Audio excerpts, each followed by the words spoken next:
자, 일단 문제를 내보겠습니다.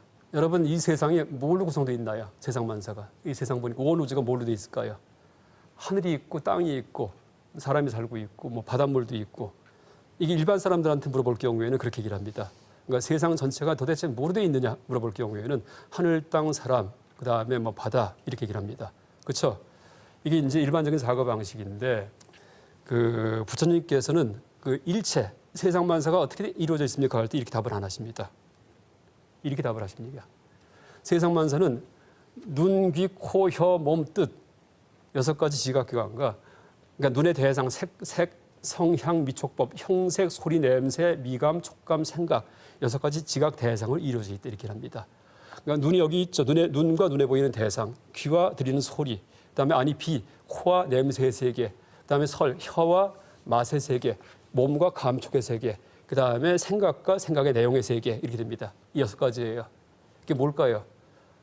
하늘, 땅, 인간, 바다가 있는 게 아니고 6가지 지각기관과 6가지 지각 대상으로 세상이 이루어져 있다 이렇게 합니다. 이게 무슨 얘기냐 하면은 세상을 바라볼 때 객관적으로 객관화시켜 갖고서 마치 바깥에서 세상 보듯이 얘기를 하는 게 아니고 나한테 보이는 세상을 얘기하는 거란 얘기예요. 이게 불교의 특징입니다. 모든 것을 주관적 그런 시점에서 해석을 합니다. 그래서 이제 주관객관에 대해서 제가 여기 이렇게 써놨는데 이게 똑같은 자동차입니다. 그러니까 같은 자동차예요. 근데 모양이 2가지가 있어요. 똑같은 자동차인데 모양이 2가지가 있습니다. 위에 것은 바깥에서 본 모양이고 아래 그림은 안에서 이제 찍은 사진입니다. 똑같은 차인데. 근데 이게 다른 차가 아니에요. 근데 바깥에서 본 것은 뭐예요? 객관적으로 본 거예요. 바깥에서 남이 보듯이 본 겁니다.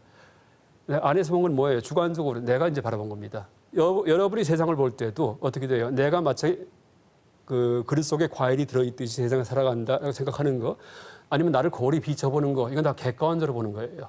근데 그게 아니고 이렇게 바라볼 때 뭐가 보입니까? 여러분 코 보이죠? 코. 이 손 보이죠? 이렇게 바라보는 거. 이게 주관적으로 보는 겁니다. 그러니까 나를 생각할 때 시점이 2가지가 있다는 얘기예요. 객관과 주관이 있다는 얘기입니다. 근데 객관으로 살아갈 때 불행이 시작됩니다. 주관으로 살아갈 때 편안해집니다. 왜냐하면은 이제 객관으로 볼 경우에는 내 차가 오른쪽에 있는 차인데 차를 비교해 보니까 내 차보다 큰 차도 있고 좋은 차도 있고 작은 차도 있고 찌그러진 차도 있습니다. 그러니까 우월감과 열등감이 이제 생긴다는 얘기예요. 객관으로 나를 대상화시켰을 경우에는 남과 비교하기 때문에. 그렇죠? 그런데 내 차를 실제 내가 운전할 때 바깥에서 운전해요? 아니죠. 안에서 운전합니다. 실제 내 차는 이렇게 타고 당깁니다. 이럴 경우에는 어떻게 돼요? 비교 대상이 없어요. 운전 핸들도 하나밖에 없고 그다음에 백미러도 하나밖에 없고 기아도 하나밖에 없고 내비게이션 하나밖에 없습니다.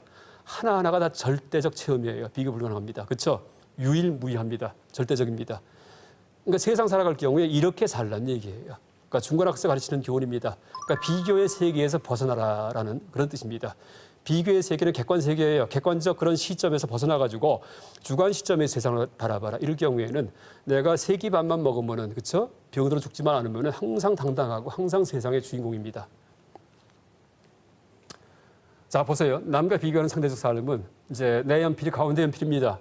이든 짧기도 하고 길기도 합니다. 비교에 따라서. 그런데 이제 보세요. 이것은 역시 자동차를 비교할 때 큰 차, 작은 차 비교하는 그런 삶이에요. 이렇게 살지 말란 얘기예요. 아까 앞에 것처럼 이렇게 살지 말란 얘기입니다. 근데 우리 사회는 지금 이렇게 사는 것을 조장하고 있고 권장합니다. 이게 뭘까요? 비교. 계속 비교합니다. 성과주의. 그렇죠? 뭘 더 잘했느냐 따라가고 비교해가지고서 효율적으로 심지어 우체국, 심지어 경찰서 모든 행정 시스템, 기업, 학교까지도 강의까지 평가해가고 비교합니다. 이럴 경우에 삶이 각박해지고 힘들어집니다. 그러니까 대한민국이 세계에서 자살률 최고, 출산율 최저. 무슨 뜻입니까? 살다가 힘들어 죽어요. 제일 많아요. 그런 사람들이요. 그다음에 애를 안 낳으려고 그래요. 왜? 어린애 낳게 해서 키우려다 보니까는 너무 살기 힘든 곳이에요. 세상에서 가장 살기 힘든 곳이 됐다는 얘기예요. 그러니까 삼천이 금수강산인데 왜 그럴까요? 너무나 전 나라의 행정, 제도, 교육 모든 곳에 지금 침투해 있는 그런 비교의 문화입니다. 비교의 문화. 그래서 아주 명심해야 됩니다. 이제 무슨 제도를 바꿔가지고서 단숨에 사회가 좋아지지 않습니다. 그러니까 비교하는 마음을 갖다가 다 뿌리 뽑아버리는 그런 식의 교육이 이루어져야지만 우리가 다 행복해집니다. 그래서 이제 바로 이제 보십시오. 이렇게 하나만 있을 경우에 비교하지 않을 경우에 이게 짧아야 길어요. 그냥 연필뿐입니다. 그때는 길다 짧다 생각 없어요. 그냥 쓰기만 하면 됩니다. 내가요. 그렇죠? 근데 쓸 생각은 안 하고 내 연필이 긴가 짧은가 이 생각만 하고 삽니다. 이제 보십시오. 이렇게 살 경우에 내가 마치 핸들 잡고 운전하듯이 세상을 바라보고 살 경우에 이때는 열등감도 없고 그다음에 우월감도 없습니다. 오직 핸들 잘 돌려가지고서 내 목적지로 천천히 잘 가는 걸 뿐입니다. 그래서 모든 사람이 이렇게 살아갈 경우에 그때는 이제 세끼밥만 먹으면은 그다음에 비 피할 짐만 있으면은 추위를 피할 짐만 있으면은 그다음부터는 이제 갈등하지 않고 다 당당하고 누구나 존중하고 이렇게 살 수 있습니다. 물론 단 전제는 어떻게 돼요? 금력과 권력에 의해서 사법권이 침탈당하지 않아야 됩니다.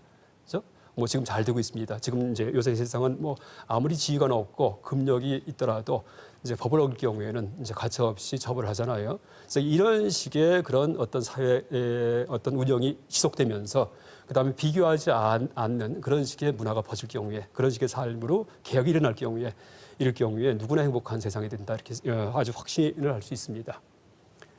그래서 이제 제가 이제 이번에 그 긴 것 짧은 것 얘기를 시작하면서 이제 그냥 관념으로 끝나는 게 아니고 이 중권학이 우리 삶 속에 적용될 수 있는 학문이기 때문에 말을 만들어봤습니다. 그러니까 운전자 관점으로 살아가기 이렇게 말을 만들어봤습니다. 그래서 마치 핸들 잡고서 운전하듯이 살 경우에 그 바로 중권학에서 얘기하는 이제 비교를 치워버리는 그런 절대적 삶이 되고, 그다음 남과 비교하지 않은 삶이고 열등감, 우월감도 없고 세상의 중심이고 누구든지 주인공이 돼서 살아갑니다. 그러니까 누굴 닮으려고 하고 흉내내지 않고 어떤 모습을 흉내내려고 얼굴 고치지도 않는 이제 그런 삶이 됩니다. 그래서 또 실제 이게 가능한 게 청정한 스님들, 청정한 신부 수녀님들, 목사님들 이런 분들의 삶이 이제 그런 삶입니다.